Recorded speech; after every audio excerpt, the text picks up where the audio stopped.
Assalamualaikum warahmatullahi wabarakatuh, anak-anak kelas 11 IPA. Materi sebelumnya kita belajar tentang asam basa. Sudah 2 video yang Ibu tampilkan di kalian itu. Pertama kita membahas teori asam basa. Ada 3 teori, asam Arrhenius, Bronsted-Lowry dengan Lewis. Lalu video berikutnya bagaimana cara menghitung atau menentukan pH atau pOH dari larutan asam basa. Nah, sekarang kita lanjut lagi, kita membicarakan titrasi asam basa. Istilah titrasi itu sendiri, ya, perhatikan di sini.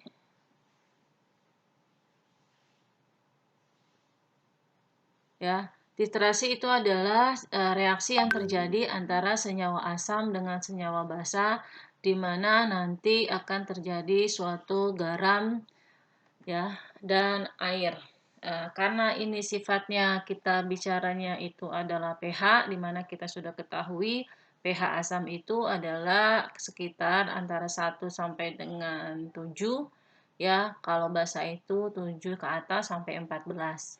Makanya ketika kita bicaranya itu adalah suatu reaksi asam, di mana kalau kita pakainya definisi Arrhenius dulu ya.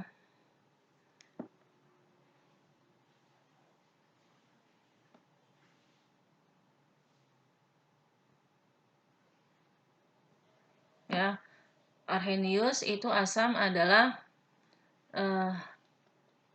suatu senyawa yang mengandung H+. Jika suatu senyawa jika dilarutkan ke dalam air, dia akan terurai menjadi H+. Kalau menurut Arrhenius yang kedua, basa itu ketika suatu senyawa dilarutkan ke dalam air, maka dia terbentuk senyawa OH-, maka dia adalah senyawa basah. Ya. Jadi ini kita sudah ketahui tadi pH-nya itu kisarannya 1 sampai dengan 7. Kalau pOH itu kisarannya 7 sampai dengan 14. Itu adalah maksimal. Nah, apa aja sih contohnya? Ini kan H plus ya, berarti di sini adalah HCl, misalkan H2SO4 gitu kan ya. Atau kalau dia senyawa yang merupakan asam karboksila, senyawa asetat, penempatan letak H-nya itu dia posisinya di belakang sini, ya dia juga termasuk senyawa asam. Lalu bagaimana senyawa basah? Senyawa basah itu adalah senyawa yang ada OH-nya. Karena dia OH-nya itu adalah OH-, maka dia posisinya di belakang. Ya, bisa NaOH dan seterusnya. Ini adalah contoh dari senyawa basah. Ketika senyawa ini menjadi satu, ini akan membentuk suatu senyawa garam. Misalkan kita mereaksikan HCl dengan NaOH, ya. Nah, ini dia akan membentuk senyawa garam. Ini NaCl memang kebetulan garam dapur, tapi ini senyawa garam ya secara umum. Nah, ini membentuk air. Kita tahu ini pH-nya itu 1 sampai dengan 7, ini pH-nya itu 8 sampai 14, di mana pH air itu kalau dalam keadaan murni pH-nya sama dengan 7. pH sama 7 itu sama dengan kita seringkali mengatakan ini pH-nya netral. Makanya reaksi antara asam dan basa itu disebut juga reaksi penetralan atau reaksi penggaraman. Ya, karena di sini membentuk senyawa garam.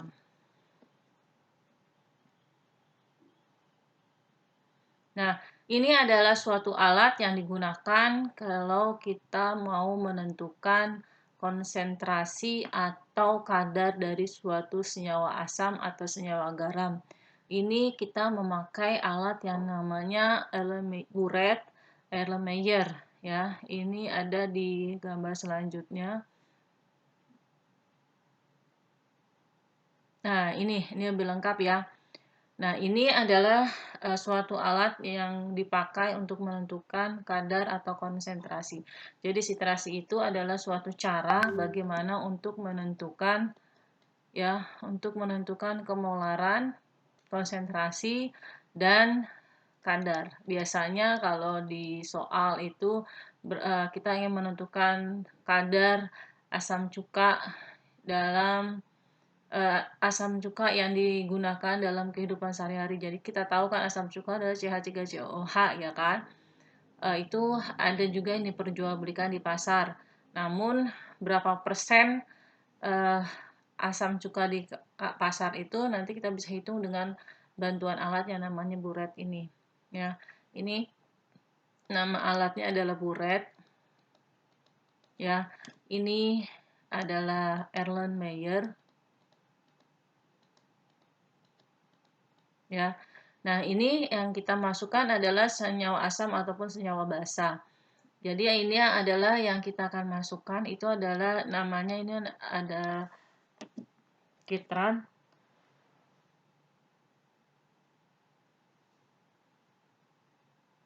Ya, satu lagi ada yang namanya eh,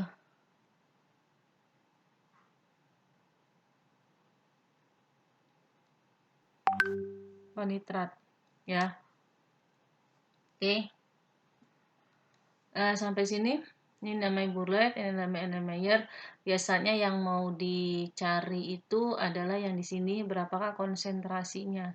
Ini ya, ini biasanya yang ditanyakan. Ini biasanya konsentrasinya sudah diketahui. Ini nanti sebut kita dengan larutan baku, ya. Ini bisa seperti ini. Letaknya bisa berbeda, sekali lagi ini bisa aja isinya itu adalah suatu senyawa basah atau enggak sebelah sini ada diisi di buret itu adalah senyawa asam, ya. Ini jadi asam atau basah kita bisa mengetahuinya dengan cara titrasi asam basah. Jenis titrasi itu sebenarnya banyak, bukan hanya asam basah. Dengan metode yang sama itu nanti ada namanya iodometri, ada permanganometri. Bedanya apa sih dengan asam basa? Bedanya itu senyawanya aja. Kalau asam basa itu H plus OH-, iodometri itu ada iodinnya, ada I2. Kalau permanganometri itu ada MnO4, KMnO4, maka nanti warnanya agak kemerahan. Lalu nanti ini untuk mengetahui apa sih, apakah titrasi itu sudah selesai apa tidak, maka nanti dikasih ini larutan indikator. Ya, ini nanti ditambahkan indikator di sini. Larutan indikator. Sebelumnya saya sudah jelaskan di video yang lalu, indikator adalah suatu senyawa atau alat yang dipakai untuk menentukan dia itu posisinya asam atau basa. Kalau di sini dalam bentuknya cair, maka kitanya pakainya larutan. Ada berbagai macam jenis indikator, ada PP, ada BTB, ada metil merah, metil jingga, ya kan? Nah, ini bagaimana peruntukan yang dipakai disesuaikan dengan perkiraan pH yang dibentuk yang cocok yang mana. Karena setiap indikator itu mempunyai trayek perubahan warna yang berbeda-beda. Ya. Nah, ini di video sebelumnya saya mau menjelaskan tentang titrasi. Nah, ya, ini ada dua perbedaan. Yang satu itu dia di sini warnanya masih berwarna bening, tidak berwarna, ya. Kalau ini sudah terjadi perubahan warna di mana warnanya ke merah muda. Nah, ini kalau jadi kan ceritanya kita mau menentukan kadar uh, ACL atau CH3 atau apapun ya di sini. Nah, kita dengan menaruhkan posisinya di menjatuhkan sini larutan basah. Misalkan kita mau mentitrasi CH3 asam lemah ya, asam asetat dengan NaOH. Misalkan kita mau mentitrasi seperti itu. Di sini posisinya adalah yang asam cuka. Ini posisinya adalah NaOH. Ini kan terjadi perbedaan pH antara NaOH sama CH3COH. Nah, ini misalkan kisaran pH-nya itu CH3COH kan dia rendah, mungkin kisaran pH-nya itu antara 5 sampai dengan 7 misalkan gitu ya. Di sini NaOH-nya itu kan dia basah kuat, berarti 7 ke atas. Nah, nanti kan dia akan jatuh ke sini nih. Nah, ketika jatuh ke sini kan berarti pH dari ini akan berubah ya. Akan berubah, nanti akan ketemu titik yang titik temu. Titik temu. Nanti akan ketemu dengan titik temu. Titik temu di mana titik temu di mana pH yang NaOH ini, yang si basa ini akan sama dengan pH dari si asam lemah ini, dari si CH3COOH. Nah, ini akan bertemu di sini dengan posisi sama. Lalu bagaimana kita bisa menentukan dia sudah mencapai titik yang sama? Makanya kita pakai larutan indikator. Larutan indikator menentukan, oh ini pH-nya sudah berubah.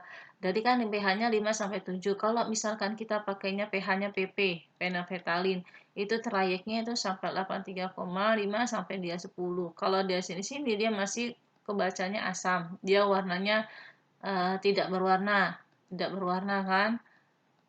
Nah, ini kalau dia sudah 10, ini warnanya ungu. Berarti dia sudah bersifat basah, gitu kan. Nah, posisi dia kan misalnya dia masih tidak berwarna nih. Karena dimasukkan NaOH, lama-kelamaan dia akan mencapai titik temu atau titik di mana pH-nya sama, konsentrasinya nanti disebut dengan titik ekuivalen. Ya, sama itu berarti ekuivalen. Nah, nanti terjadi perubahan warna di sini. Kan dia bergeser nih dari 5 sampai 7 terus sampai ke 8 sampai mendekati antara sini. Ya. Nah, ini kan dari ungu ke tidak berwarna, maka nanti terjadi perubahan warna. Warnanya ke merah muda dulu. Jadi nggak langsung berubah jadi warna ungu tapi dia ke warna merah muda. Berarti 8,4, 8,3 ini sudah mulai terjadi perubahan di sini menjadi warna merah muda. Terus kalau dilanjutkan lagi, warna merah mudanya itu akan menjadi lebih jelas dan berubah menjadi warna ungu. Kalau sudah lewat dari warna ungu, maka dia sudah melewati titik ekuivalen. Kita titrasi itu hanya ingin mencapai titik ekuivalen di mana pH asam dan basanya itu sama, tidak perlu berubah total menjadi senyawa asam. Jadi warnanya nanti yang kita inginkan adalah merah muda, ya merah muda samar gitu. Kalau kelihatan jelas berarti sudah melewati. Nah, titik akhir ekuivalen itu adalah titik di mana menjelang terjadinya pertemuan antara pH basah dan asam yang bernilai sama gitu. Ya. Lanjut kita ke sini. Nah, ini bagaimana kita menghitung konsentrasi. Kan tadi kan tujuan dari titrasi adalah kita ingin menentukan kemolaran larutan asam atau larutan basah di mana salah satu larutan lawan itu kita ketahui kemolarannya. Ya kan? Misalkan di sini di buret ini kita isi dengan senyawa HNO3 asam nitrat. Ya, HNO3 ini dia mau dipasangkan dengan KOH larutan basah. Jadi asam ketemu sama basah. Nah, ketika itu dia teteskan dan terjadi burat merah sini, burat itu berarti belum jelas ya. Nah, ini sudah mencapai titik ekuivalen. Itu titrasinya harus dihentikan. Ini adalah klep untuk mengatur turunnya senyawa asam ke Erlenmeyer. Ini kalau sudah ada timbul warna seperti ini harus dihentikan karena itu sudah mencapai yang namanya titik ekuivalen. Gitu ya. Di sini net keluarnya harus setetes demi setetes, tidak boleh berlebihan. Kalau berlebihan berarti gagal dalam menentukan titrasinya. Karena kita tadi prinsip dari titrasi itu adalah pH konsentrasi aja ya, konsentrasi H+ itu sama dengan konsentrasi OH-, maka di sini mol ya kita bicaranya. Mol H+ itu harus sama dengan mol dari OH-. Kan asam ketemu sama basah itu harus sama ekuivalen. Nah, mol itu kan ada berbagai macam jenis mol yang kita sudah ketahui di pelajaran kelas 10. Kalau kita bicara larutan, maka rumus mol yang cocok itu adalah molaritas dikali volume. Ya. Nah, kenapa ada A, ini B, ini adalah valensinya. Valensi asam, ini adalah valensi basah. Apa sih valensi? Valensi adalah banyak H+ atau banyaknya OH-. Nah, misalkan tadi di sini adalah HNO3, berarti jumlahannya itu ada 1, maka nanti valensi asamnya besarnya adalah 1. KOH ya, KOH ininya ya. Tunggu.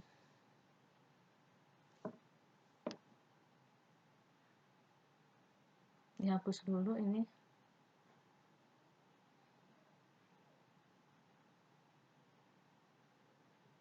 Ya, yang kita mau lihat adalah OH-nya, jumlah OH-nya ada berapa? Ada 1, maka nanti valensi basanya itu adalah 1. Ya, tinggal kita masukkan aja ke dalam rumusnya, molaritas HNO3 itu kita dapat ini adalah 0,2.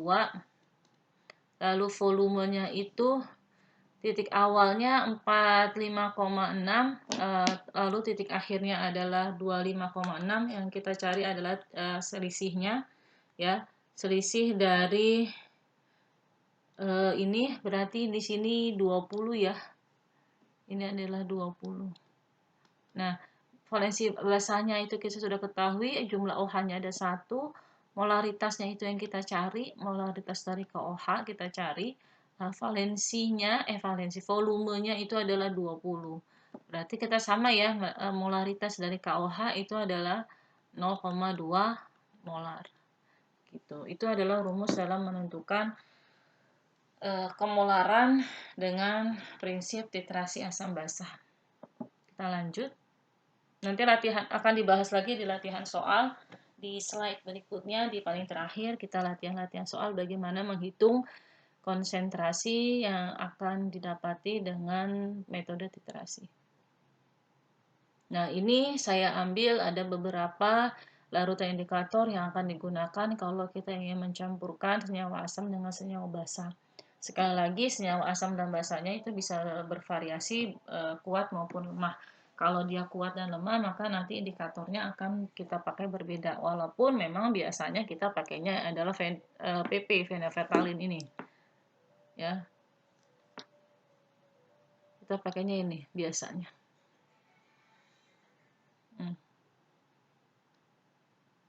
Kita biasanya pakai ini. Ya. Nih. Antara 0 sampai 98,6. Ada yang 8,3, ada yang 10 nulisnya. Pokoknya kisarannya antara sampai sini. Ya. Ini banyak juga yang lain-lain yang akan kita gunakan, tapi paling lazim ya. Kenapa kita paling lazim? Karena ini kisarannya itu akurat indikatornya kalau kita mau pakai untuk asam kuat, basah kuat ataupun asam lemah dengan basah kuat. Karena kan kita biasanya itu latihannya adalah menentukan atau mentitrasi asam kuat basah kuat dengan asam lemah dengan basah kuat. Jadi kita lebih cocoknya pakai yang fetalin ini, fenolfetalin. Walaupun yang lain tidak menutup kemungkinan ya, tergantung dari senyawa asam basah yang akan kita titrasi.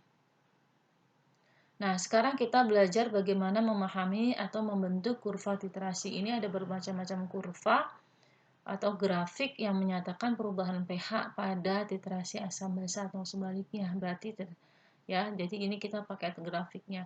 Ada berbagai macam variasi, kita bahas satu persatu di sini. Ya. Nih, bagaimana kita menentukan kurva titrasinya? Pertama, kita harus perhatikan itu tergantung pada kekuatan asam dan basah. Kenapa kita harus menentukan kekuatan asam dan basah? Agar kita bisa menentukan titik ekivalen yang jadi kita rancang dulu, kita perkirakan, kita kenali senyawa asam atau basahnya. Sekali lagi, asam sama basah itu terbagi atas dua ya, ada yang kuat, ada yang lemah.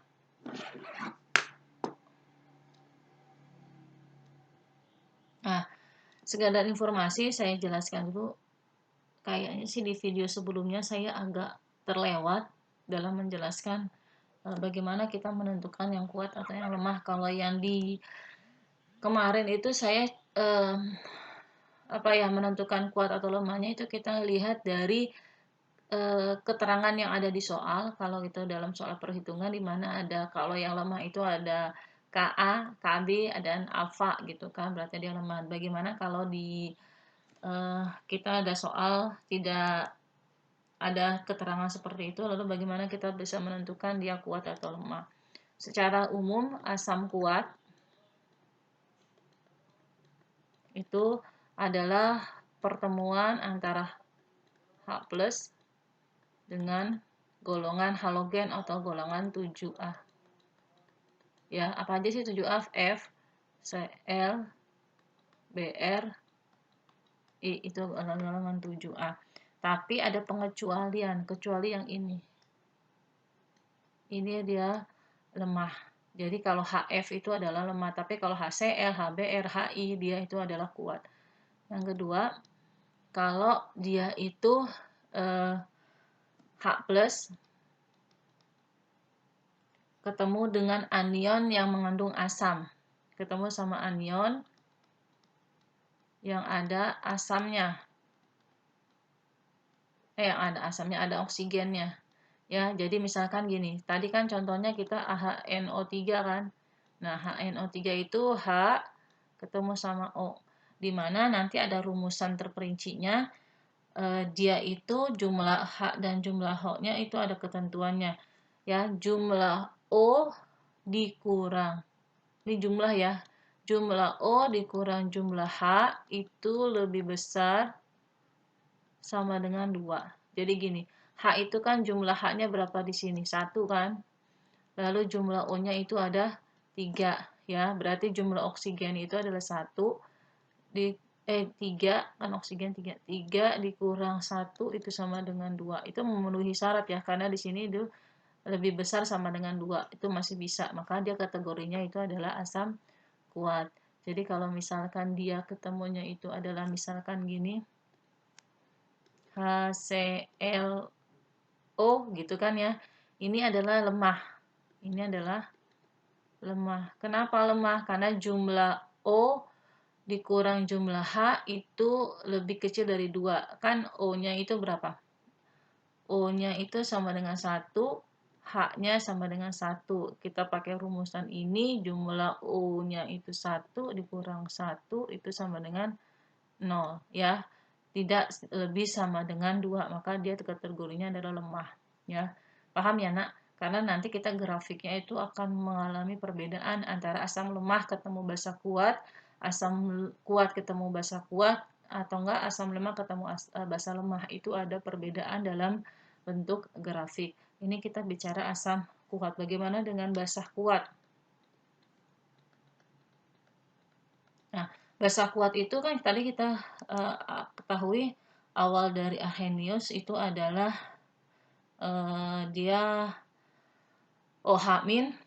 Kalau dia min berarti nanti dia ketemunya sama kation, kation yang muatannya golongan 1A dengan golongan 2A.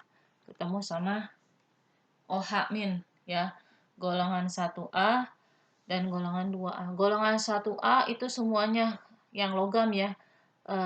Li, Na, K, Rb, Cs gitu kan.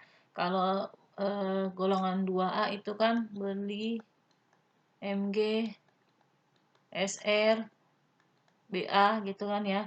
Nah, untuk yang ini dia kategorinya lemah. Makanya kalau bicara ikatan ion dengan kovalen, Mg itu nanti kecenderungannya unvoter. Dia lebih cenderung lebih suka kalau berikatan secara kovalen.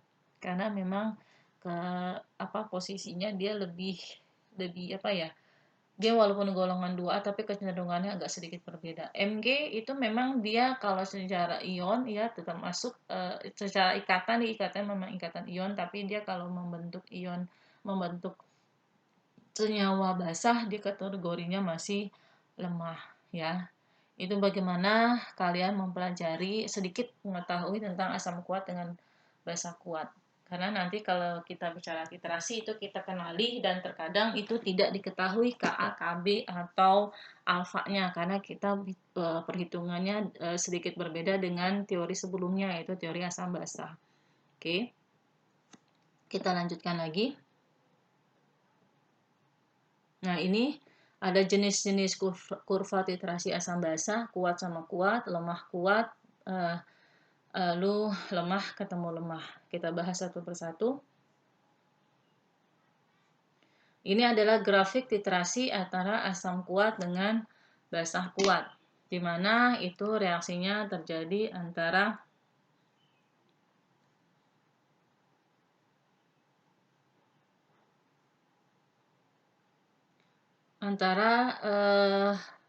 ion OH- ketemu sama ion OH+ ya. Oke. Nah, ini kalau kita misalkan ini adalah senyawanya, kita ambil HCl sama NaOH ya. Kita ambil ini HCl, pakai yang merah atau hitam nih? Hitam aja kali ya, takutnya nggak jelas. Tunggu warnanya, kita ganti warnanya menjadi warna hitam. Oke. HCl tambah NaOH ya, kita mau menyelidiki. Nah, ini HCl H2O, salah ini, jadi NaCl plus H2O ya. Kita coba uraikan ionnya, nanti akan menjadi H plus Cl min Na plus OH min gitu kan ya. Nanti ini akan bergabung menjadi satu membentuk air. Nah, ini akan membentuk NaCl.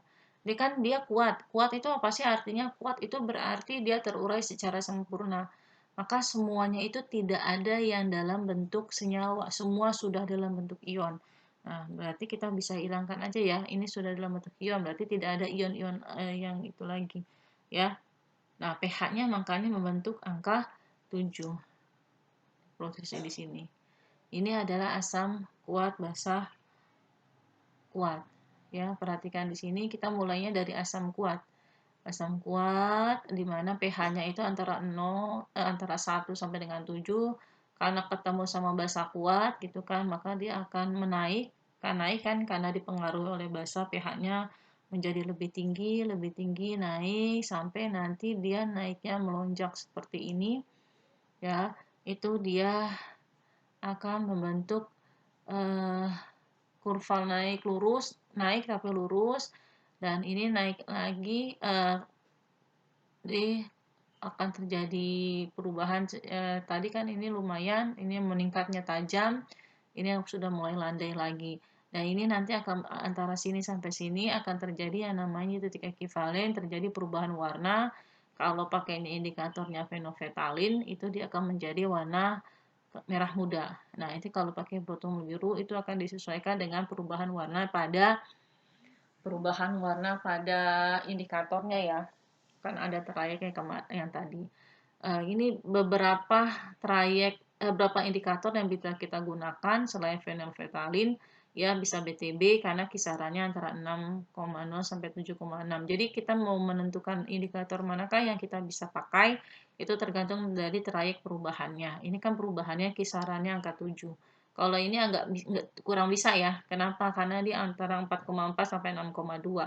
Ini kan perkiraan kita karena dia merupakan kuat dengan kuat, maka yang terbentuk itu adalah air, di mana pH air itu normalnya itu adalah 7. Maka nanti ini kita nyarinya yang kisaran perubahan trayeknya itu di angka 7. Jadi kemungkinan yang kita bisa pakai fenovetalin, BTB, metil merah, sama natriumfetalain. Tapi biasanya kita pakainya adalah ini fenolfetalin. Ya, karena trayek kita bisa 8,3 sampai 10. Kalau ini dia rentangnya agak sempit ya. Karena kenapa saya bilang sempit? Karena terkadang itu posisinya air itu tidak bukan air murni. Jadi tidak kisaran angka 7. Ya, bisa kisaran angka 7. Jadi kita biasanya pakainya fenolfetalin. Ya, karena ada tadi sekali lagi perubahannya. Oke. Perhatikan di situ grafiknya juga, karena kita mulainya itu adalah di posisi di sini, dia akan berbeda satu sama yang lainnya. Oke, bagaimana atau enggak kita bisa melihat dari kata-kata di sini asam kuat sama basah kuat. Berarti ini biasanya posisinya itu adalah yang ditanyakan. Malah nggak jelas kalau warna itu ya.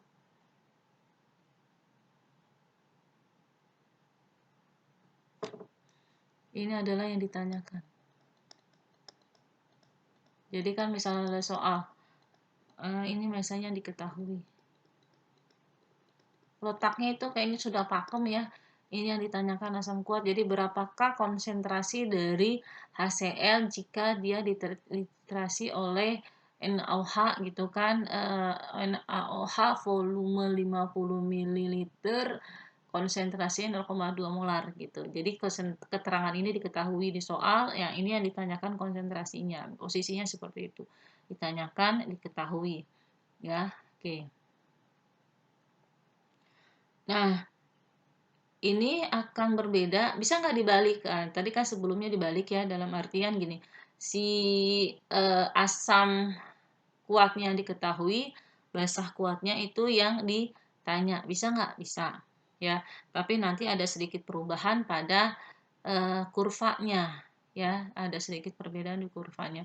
Saya ubah dulu, saya rapikan ini. Ya. Nanti misalkan kita belajarnya titrasinya itu adalah kita ambilnya ini basah kuat ya. Basah kuat yang akan dititrasi dengan asam kuat. Nah, kayak gini. Berarti yang tadi yang ditanyakan itu adalah yang basah, yang diketahui itu adalah yang si asam kuat. Oke. Nanti ada perubahan terakhirnya di sini. Dia akan membentuk seperti ini. Nih, ini kan yang diketahui adalah si yang itu kan asam kuat kan. Oke, dia akan membentuk nanti seperti ini. Nah, pH-nya grafiknya akan berbeda dibalik. Ya. Nah, di sini ya biasanya itu adalah pH, ini volumenya itu adalah volume dari HCl. Nah, ini adalah volume dari NaOH. Ya, beda ya. Jadi volume dari HCl-nya ini kita udah ukur nih. Jadi kan kalau kita pakainya ini adalah ini buret, lalu ini ada N-Meyer. Kok nulis juga jelek amat. Nah, ini nanti ini sudah dimasukin dulu di sini. HCl kan kita ini yang diketahui ya. Ini yang diketahui berarti ini HCl-nya itu adalah misalkan 20 ml.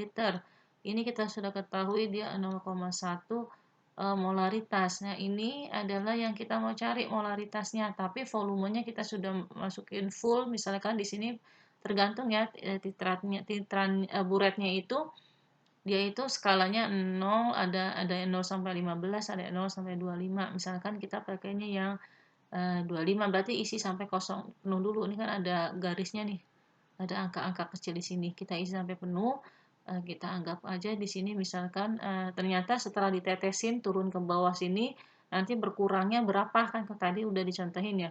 Berkurangnya itu adalah 20 ml kan gitu ya. Nah, kita mencari molaritasnya berapa gitu. Ini kalau dia bicaranya adalah basah kuat, asam kuat. Kalau dia biasanya asam kuat, basah kuat, dia akan berbeda lagi. Berarti NaOH-nya di sini, ini NaOH-nya konsentrasinya sudah diketahui, lalu ini yang ditanyakan adalah si asam kuatnya berapa. Gitu ya. Beda grafiknya, karena memang disesuaikan dengan titik mulainya itu adanya di mana. Oke.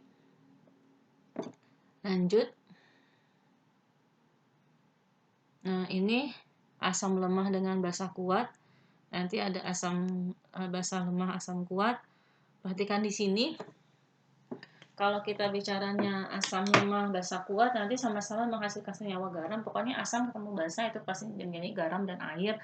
Tapi berapa pH yang terbentuk itu akan mengalami perbedaan. Oke. Ini nanti kita ada lanjutannya. Jadi asam basa itu bukan berhenti di sini aja, tapi nanti kita kenal ada 2 bab lanjutan. Itu ada yang namanya buffer dengan ada yang namanya hidrolisis garam. Ya, di sini sudah ada di sini nih definisi tentang daerah penyangga atau buffer. Ya, jadi bisa penyangga atau buffer itu hanya penulisannya. Contohnya apa? Contohnya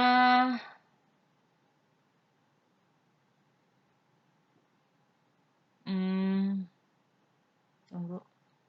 Misalkan ini kita bicaranya asam lemah basah kuat, asam lemahnya si CH3COH ya. Ini basa kuatnya itu misalkan kita pakainya NaOH. Nanti kita bikin reaksi ionnya, ya kan menjadi CH3COO-, lalu sini menjadi H+. Ini akan menjadi Na+ dan OH-.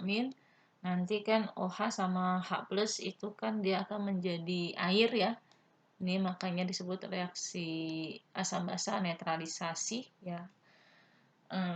Lalu kita bicara pH-nya, yang kita lihat adalah senyawa dari ionnya ini. Nah, kategori lemah, apa sih lemah? Sekali lagi saya ingatkan, kalau lemah itu berarti tidak, ketika senyawa tersebut dilarutkan ke dalam air, tidak semuanya berubah menjadi ion. Masih ada yang dalam bentuk senyawa gitu kan. Berarti ini CH3COH-nya itu tidak semuanya terurai ya. Nah, ini dia tidak semuanya terurai, masih senyawa.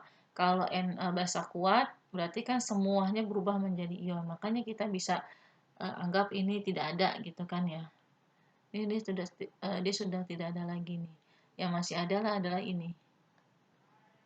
Nah, ketika ini masih ada atau dia masih tertinggal, maka nanti kita sebut dengan larutan buffer. Jadi nanti sisanya itu adalah yang lemah. Ini kan masih karena dia lemah, masih adalah bentuk senyawa. Ini adalah asam lemah. Lalu di sini nanti dia akan sini mana ya? Ini deh.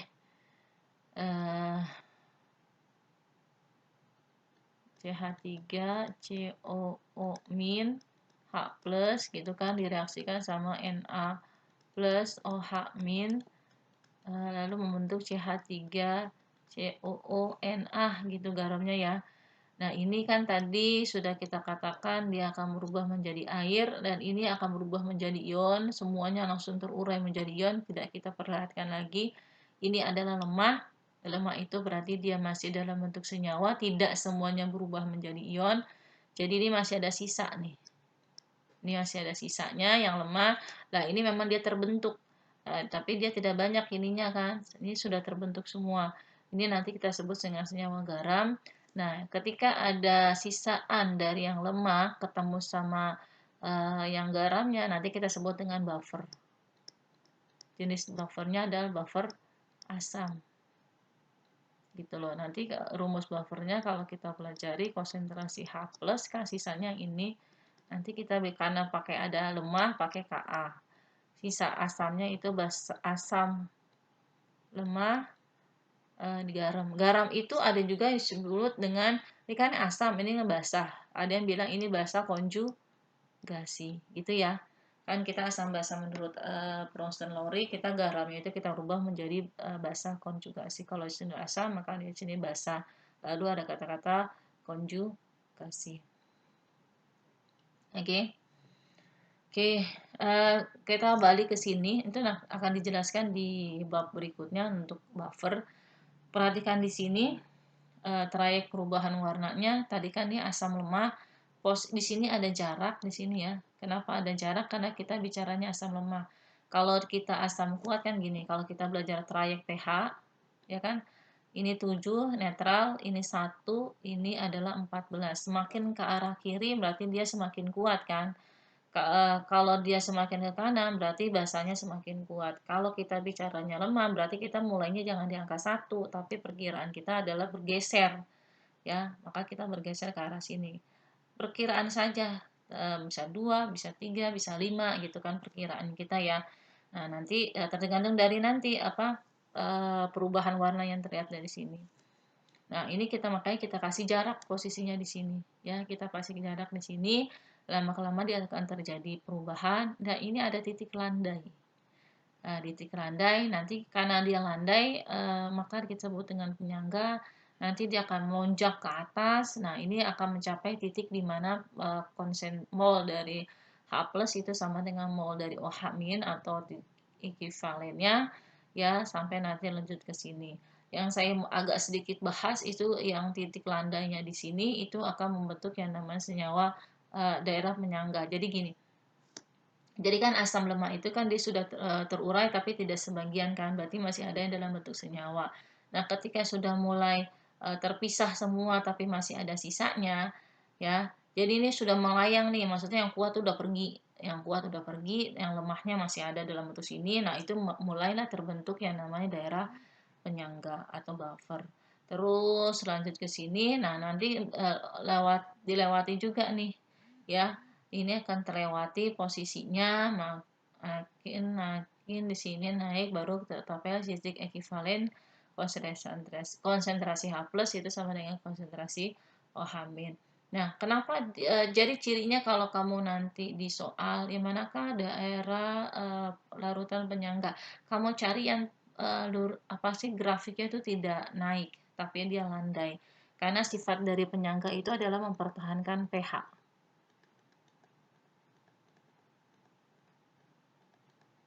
Larutan penyangga itu adalah menyatakan pH. Ya, jadi kalau apa sih bedanya kalau penyangga itu pokoknya dia mempertahankan pH. Karena dia mempertahankan pH, maka nanti ketemunya di sini agak landai, landai itu berarti apa? Lurus ya. Kan curam itu kelihatan banget tingginya. Gitu. Paham ya? Lalu lanjutnya, kalau ini asam lemah dengan basa kuat, kita lanjut lagi dengan asam basa lemah, asam kuat. Ya, basa lemah, asam kuat. Nah, kita mulainya dari yang titik sini ya. Tadi kan sudah dibahas.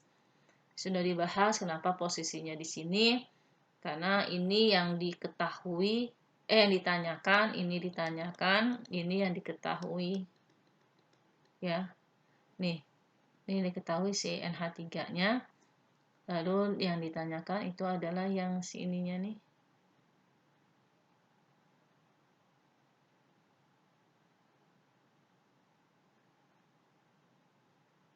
Ya. Tunggu. Ini asam basa lemah. Oh, ini harusnya di ini. Agak sedikit berbeda nih. Ini HCl, berarti yang diketahuinya HCl. Oke, berarti hasilnya di sini asam kuat. Oh, ini ketahuinya asam kuat, lalu ditanyanya itu adalah NH3 lemah. NH3 itu pengecualian untuk yang OH, dia akan menjadi nanti NH4OH. Kalau udah gini baru kalian kenalin. Nah, ini biasanya agak tidak mencerminkan, bukannya tidak karena kan kalian terbiasa asam itu H+ OH- itu basa. NH3 kan tidak ada H+, tidak ada OH-. Nah, kalau dia sudah bercampur dengan air, dia akan membentuk NH4OH, amonium hidroksida. Nah, itu baru kelihatan nih kalau dia senyawa basah, tapi kategorinya adalah basah lemah gitu kan. Nah, ini kurvanya. Oke. Asam kuat ini dengan ini yang diketahui, berarti ini yang diketahui, ini adalah yang ditanyakan. Yang iya benar. Oke, lalu ini kita mulainya dari sini, karena ini adalah basah, kita mulai dari basah. Tadi kan basah kuat, asam kuat, kita mulainya dari sini, ya. Lalu jangan lupa di sini tidak mentok di angka 14 atau di angka 12 ya, karena dia adalah basa lemah. Kalau dia basa kuat, maka di sini mentoknya angka 14 ya, karena dia memang kuat. Dia agak turun ke bawah, ini ada jaraknya di sini ya untuk menunjukkan dia lemah. Lalu nanti akan sama seperti asam lemah dengan basah kuat, dia akan mencapai titik penyangga di mana nanti dia akan mempertahankan pH-nya dulu. Jadi dia mempertahankan pH-nya baru nanti terjadi perubahan. Nah, lalu tetaplah titik temu di mana nanti ketemunya posisinya itu sama. Nah, perhatikan pH-nya. pH yang terbentuknya itu adalah yang kisaran kurang dari 7. Karena yang kuatnya itu yang asam. Gitu. Ya. Walaupun dia asam lemah basa, kalau kuat sama kuat kan sama-sama hebat nih ya. Nah, ini kan asam kuat yang menang. Ya, kalau asam kuatnya yang menang itu maka dia kecenderungannya ngikutin yang dominan. Ini dominan, ini lemah. Maka dominan yang menang, maka titik ekivalennya itu posisinya itu di bawah 7. Oke. Nah, kalau larutan penyangganya posisinya di sini. Pokoknya nanti kalau kamu pelajarin kurvanya, kalau dia agak landai, nanti yang mana kan larutan penyangga, pokok cari yang landai aja, ya. Nah, ini ekivalennya itu kita bicara lagi nanti. Pokoknya untuk penyangga kita bicara nanti. Nah, ini adalah titrasi antara basa lemah dengan asam kuat. Nah, akan menghasilkan senyawa yang bersifat asam, karena yang kuat itu adalah asam, yang dominan itu adalah asam. Sehingga karena yang dominan itu asam, maka pH-nya itu kurang dari 7. Ini nanti kita sebut dengan buffer. Ya, sekali lagi ini uh, prolog prolog untuk pelajaran kimia selanjutnya, larutan buffer. Nah, ini beberapa kurva titrasi tapi dengan senyawa yang dengan indikator yang berbeda-beda, ya. Dia sama seperti yang tadi saya sudah jelaskan di slide sebelumnya, posisinya akan berbeda-beda. Oh iya, saya belum jelaskan untuk yang ada tempat kosong nggak di sini? Nggak ada ya. Tempat kosong untuk yang lemah sama lemah. Tadi kan kita coba bicaranya cuma ada 3 ya. Nah, gimana titrasi asam lemah dengan basa lemah dengan asam lemah gitu kan. Asam lemah dengan basa lemah itu suatu reaksi yang jarang jarang dibahas. Kenapa jarang? Karena kedua-duanya itu kalau lemah sama lemah itu dia eh, tergantung dari Ka dan Kb-nya gitu loh. Tergantung dari Ka dan Kb-nya. Jadi kalau Ka-nya lebih besar, maka dia itu namanya senyawa asam. Kalau dia Kb-nya lebih besar, maka nanti pH-nya juga lebih besar. Tapi karena dia lemah ketemu lemah, jadi perubahan warnanya itu tidak terlihat secara jelas. Jadi dia mudah goyang. Kalau dia lemah ketemu kuat kan ada yang namanya unsur dominan, ya kan. Unsur dominan itu yang menentukan siapa sih yang jadi pemenangnya gitu. Kalau dia lemah sama lemah, jadi dia alot gitu loh. Bertempurnya apa sih, siapa yang menang itu agak agak alot, agak lama, dan itu sekali misalnya yang satu berubah nih dipengaruhi oleh asam, ketemu lagi sama si basa, titik ininya kan, titik temunya nih, dia akan buyar lagi. Jadi itu menentukan titik ekivalennya untuk senyawa itu agak sedikit susah ya, karena tergantung nilai Ka dan Kb-nya, dan perubahan warnanya juga agak agak berubah agak lama gitu loh untuk perubahan dari situnya. Oke, itu untuk yang kurvanya. Ini adalah titrasinya. Lalu sekarang kita mau lanjut lagi.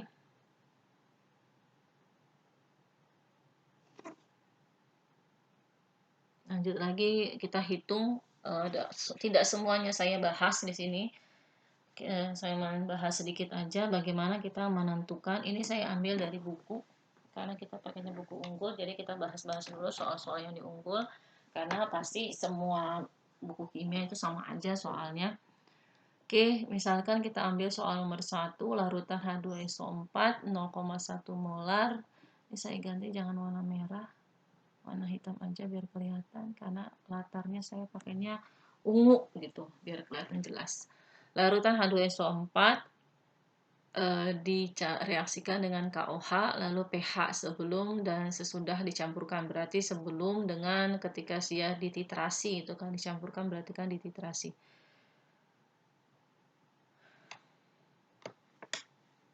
Oke, kita ambil dulu mana inilah. Oh, di sini dia. Kita ambil nomor 1A itu sebelum ya.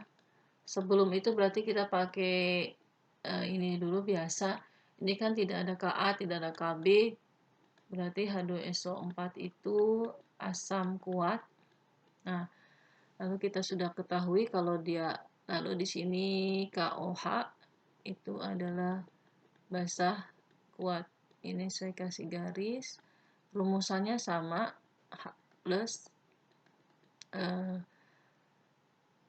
A atau N itu valensi, ini dikali konsentrasi dari si A, lalu di sini OH min itu adalah B atau N, saya nulisnya saya lupa, ini konsentrasi dari basa, pokoknya valensi Ini berapa jumlah H? Ini jumlah H-nya ada 2, maka dikali 2, konsentrasinya itu adalah 0,1. Lalu di sini 0,1 KOH ya, ini 1 dikali 0,1, dapatnya di sini 0,1, ini 0,2. Sekali lagi kita lebih enak kalau dalam bentuk eksponen, ini 10 pangkat min 1. Kenapa? Karena nanti untuk mencari pH-nya.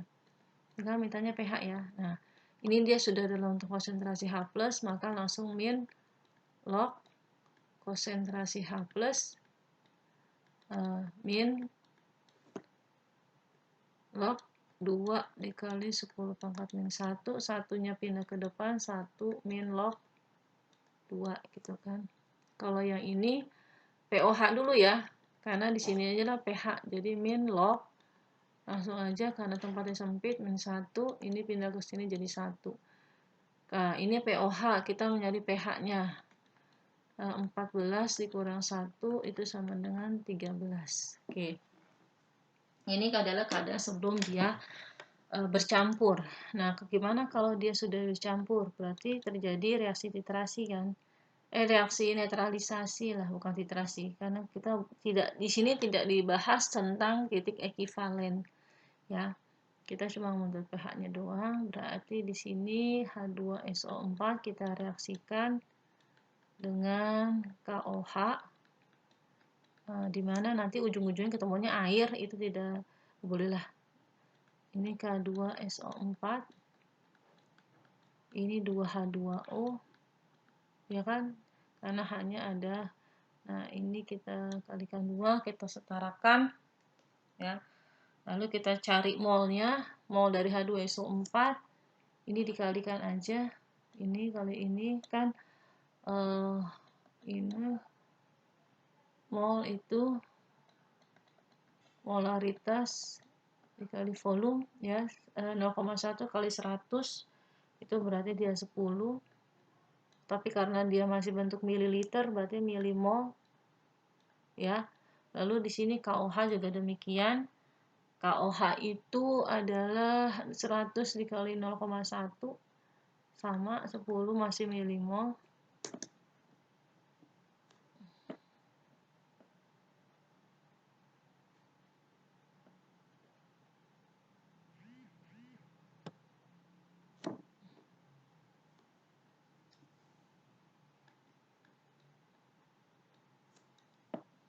Ya rapi.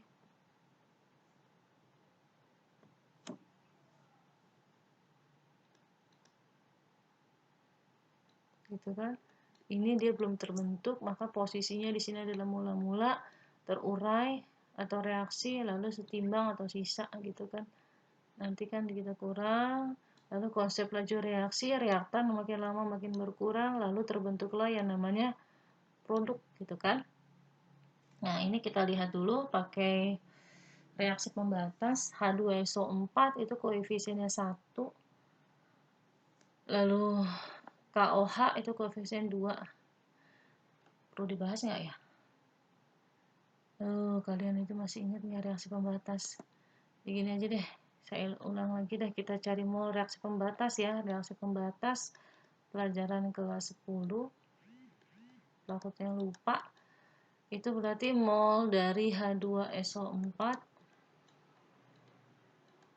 dia itu 10 untuk satu koefisien, ya kan, koefisiennya 1, berarti itu dapatnya 10. Terus mol dari KOH itu 10 tapi koefisiennya 2, di sini koefisiennya 2, berarti dia 5 milimol untuk satu koefisien. Nah, kalau kita cari yang paling kecil, ini kan 10, ini 5, kita ambil ini. Nah, berarti satu koefisien adalah 5 di sini. Nah, ini dua koefisien 10, ini satu koefisien itu 5, ini dua koefisien itu adalah 10.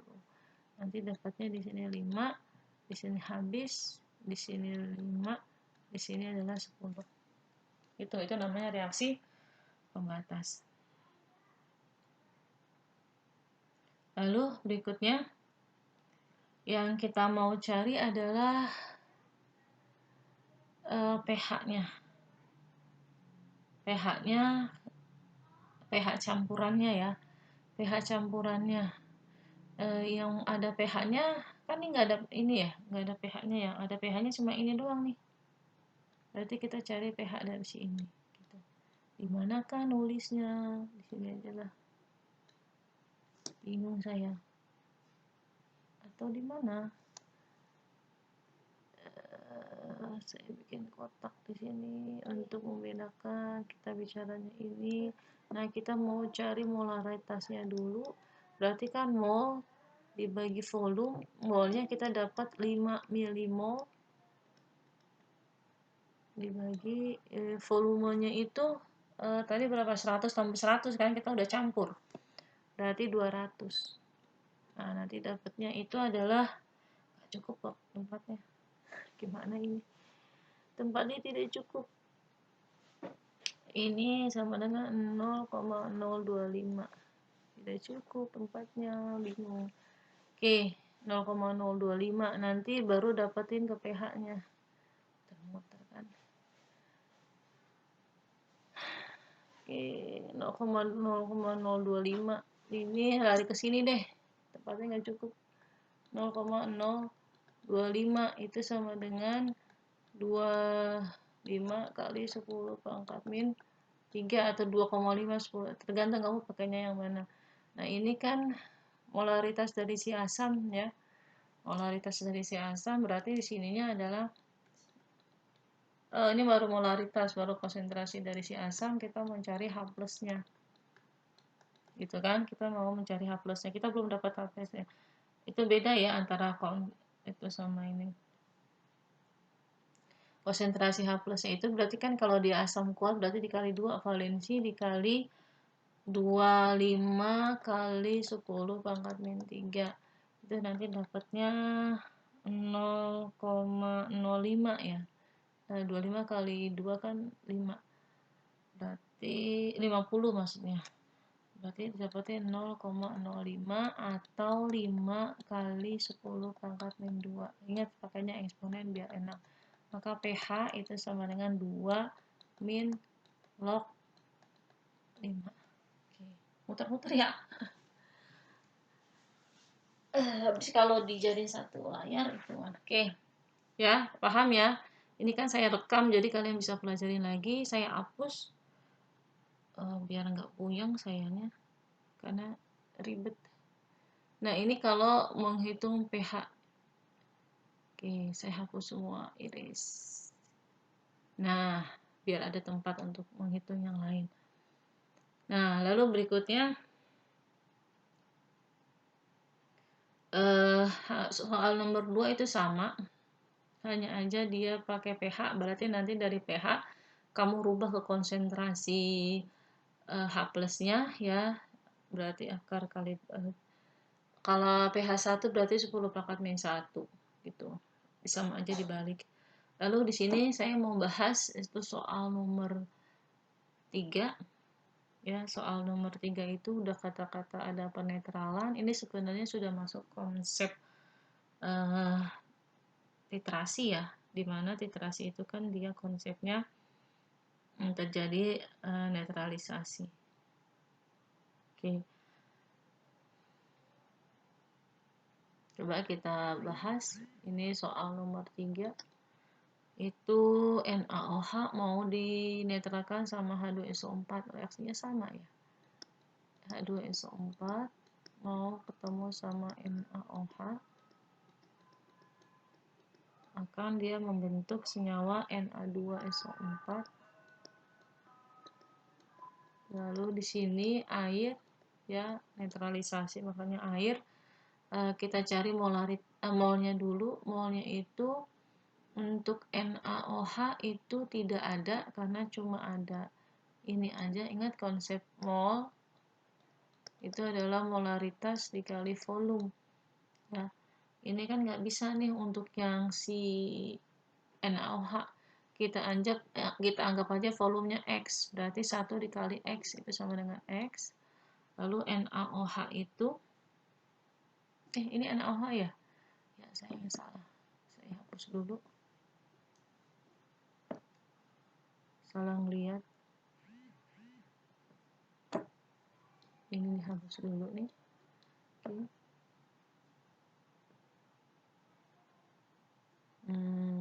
Ke sini ini adalah X, lalu H2SO4 itu ada 50 dikali 0, 50 dikali 0,5 dapatnya itu adalah 25 milimol. Ini mula-mula, lalu ada reaksi, lalu ada sisa atau setimbang. Oke, lalu berikutnya ini konsep dari laju reaksi, di mana reaktan itu berkurang, produk itu terjadi pertambahan, ya dikurang. Konsepnya ini kan koefisiennya ini belum disetarain, koefisien ini 2, ini berarti sini juga 2, sama kayak tadi. Biasanya yang jadi andalan, yang jadi pembatas itu adalah yang jumlah koefisiennya 1 ya. Oke, berarti itu adalah yang kita ambil. Ini berarti ini adalah 25. Nih, ada kata dinetralkan. Itu apa ya, kalau kita ngomongin reaksi pembatas itu biasanya cirinya ada kata-kata tepat bereaksi atau dinetralkan. Ini 25, berarti sini juga 25. Ini 25, ini 50. Oh 25. Kenapa 50? Kan koefisiennya 2. Ya, ini koefisiennya 2. Ini 25, ini 50 karena koefisiennya 2, berarti nanti di sini habis. Ya kan? Lalu di sininya akan berubah menjadi X dikurang 25, X dikurang 25, X dikurang 50. Coret aja lah. 50, lalu ini 25, ini adalah 50. Yang ditanyakan itu adalah NaOH, berarti kita cari ini aja ya. Kita fokus ke sini. Ini adalah molnya. Ya, berarti X dikurang 50 itu sama dengan 0.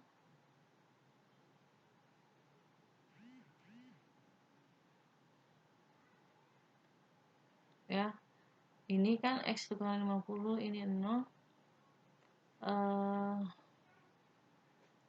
Lalu di sini maka X-nya itu sama dengan 50 mili. Gitu. Paham nggak? Oke, ya. Lanjut. Ada lagi nggak yang mau dibahas? Udah kurang lebih sama ya. Sama aja, nanti kamu tinggal ganti aja ya. Konsepnya kayak gimana. Ini kayak nomor 9 itu sama. Terus konsentrasi 50-nya itu juga sama, berarti nyari konsentrasi NaOH. Sedikit saja yang saya jelaskan. Untuk yang berikut ini kita lanjut ke sini, latihan 5.6.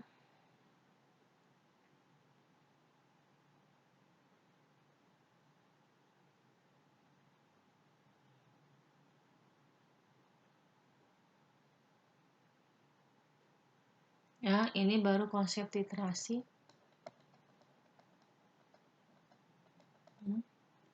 Ada kata-kata titrasi di sini.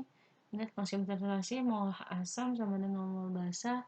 Ini nomor 1A itu adalah senyawanya NaOH dengan asam klorida, itu HCl.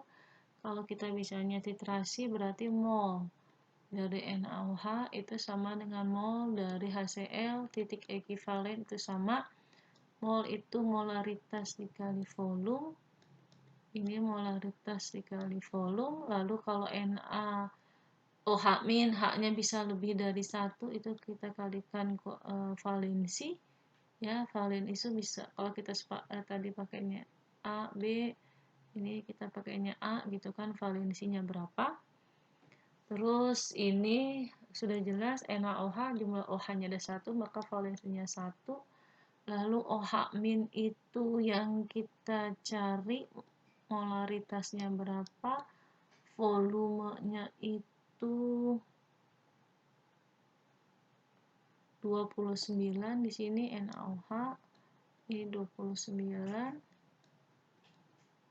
Oke, HCl valensinya 1, molaritas dari HCl sudah ada di sini 0,1 sama 25, berarti di sini adalah 0,1 dikali 25, maka dapat molaritasnya itu kamu hitung dapatnya 0,0862. Nah, ini konsep dari titrasi. Lalu kita mau misalkan satu aja lagi, ini sama aja ya untuk nomor 3. Nah, kita misalkan kita mau pakai nomor 2, ini menentukan kadar ya, kan tadi kalau titrasi itu menentukan konsentrasi atau dia menentukan kadar. Cuplikan besi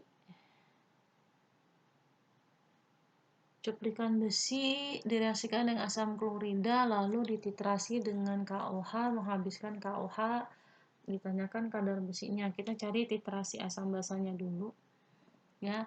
Titrasi asam basa dari KOH sama HCl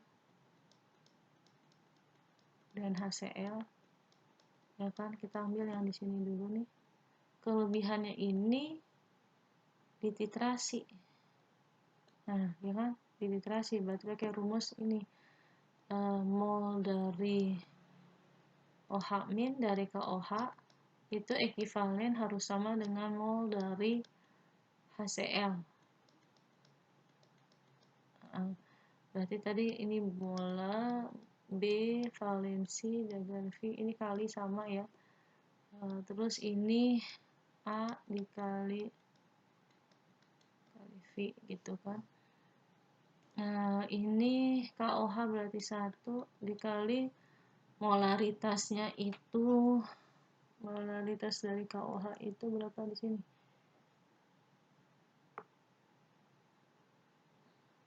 Polaritas dari KOH-nya itu 0,125 ya. Oh iya ini nih. Ini dia nih. 0,125. Volumenya itu adalah 32, situ ada. Nah, ini HCl1, polaritas dari HCl itu, oh ya kita nggak tahu ya, polaritas dari HCl nggak ada. Kita cuma dibilang kelebihan asam klorida dititrasi, berarti ini kan sama dengan mol ya, biar gampang gitu. Maka nyari mol dari HCl itu sama dengan dikaliin aja tuh, 32 dikali 0,125 itu dapatnya 4 mili mol gitu kan ya. Nah, dari sini baru kita tadi dikatakan besi itu direaksikan dengan HCl, itu akan membentuk besi 2 klorida dan gas hidrogen. Ini kan tadi sisanya ya, kan tadi sisanya dititrasi dengan ini gitu. Kita kan nyari besinya berapa sih, yang dipakainya itu adalah X. Jika mula-mula reaksi ini sisa, lalu di sini HCl-nya itu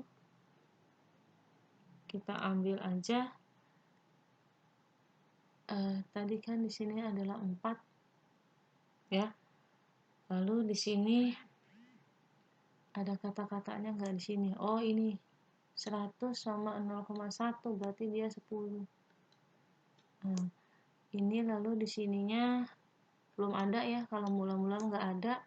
Lalu berikutnya kita ini kan sisa nih ya, sisanya kan berarti di sini 4. Kalau di sini 4 maka di sini ada 6 karena ini dikurang, lalu ini ditambah, koefisien perbandingan 2 koefisien itu 6, Kalau satu koefisien itu berarti 3, satu koefisien itu 3, satu koefisien itu 3. Berarti X dikurang 3, ini 3, ini 3 gitu. Oke, kita kan mau cari X-nya ini ya. X dikurang 3 itu sama dengan 0, maka X sama dengan 3. Nah, ini adalah si besinya 3. Oke, terus kita kan cari X itu berarti itu molnya ya. Ini mol dari besi. Kalau kita mau nyari massa itu berarti kan mol dibagi mr kan, AR karena dia unsur. Molnya itu 3, AR dari besinya itu udah ada 56. Salah ya, massa itu mol dikali mr. Tunggu, saya hapus ini, saya hapus di sini, salah saya. Oke.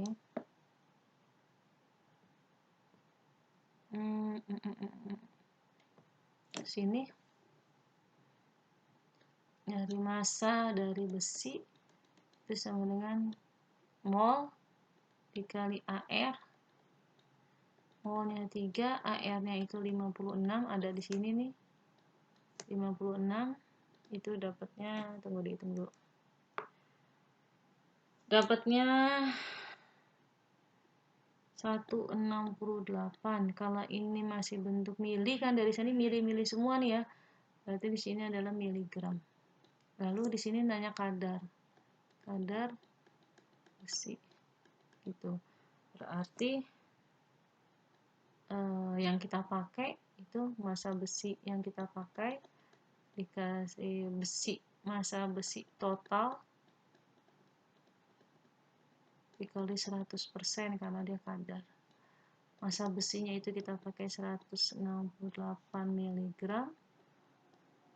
Terus ini adalah si 2 gram, berarti kita jadiin 200 ya. 200. Dia agak mepet nih. Miligram dikali 100%. Nah, itu enggak cukup lagi, itu udah limit. Udah ya, ini untuk menentukan kadar. Jadi sekali lagi, titrasi itu fungsinya untuk menghitung konsentrasi atau menentukan kadar. Konsepnya mol, kalau titrasi asam basah maka mol asam itu harus sama dengan mol basah. Konsentrasi H+ sama dengan konsentrasi OH-. Gitu. Oke, demikian penjelasan saya. Sekian, terima kasih. Semoga bermanfaat. Assalamualaikum warahmatullahi wabarakatuh.